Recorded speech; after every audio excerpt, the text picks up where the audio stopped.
Programang ito ay rated SPG, striktong patnubay at gabay ng magulang ang kailangan. Kinabukasan ay magsasagawa ng meeting di abanse ang partido nila Tanggol.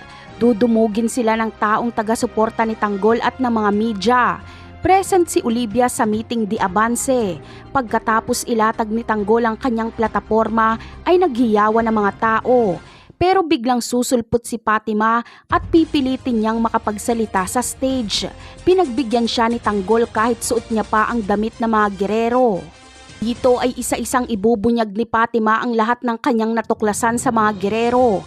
Malalaman ng lahat na kabit ni Gustavo si Jackie at anak ni Gustavo si Miguelito. Napakalaking kahihiyan nito para sa mga gerero.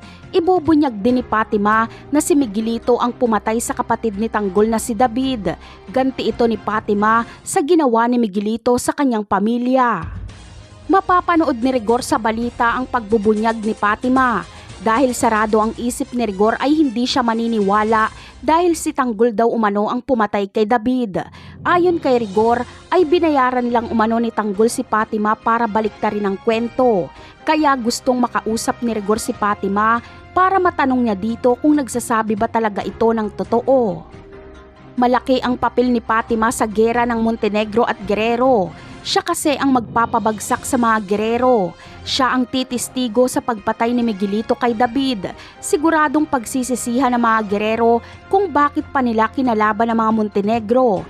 Ito na tuloy ang katapusan ng kanilang paghahari-harian sa Maynila. Magagawa kayang patayin ni Rigor si Miguelito para sa hustisya kay David?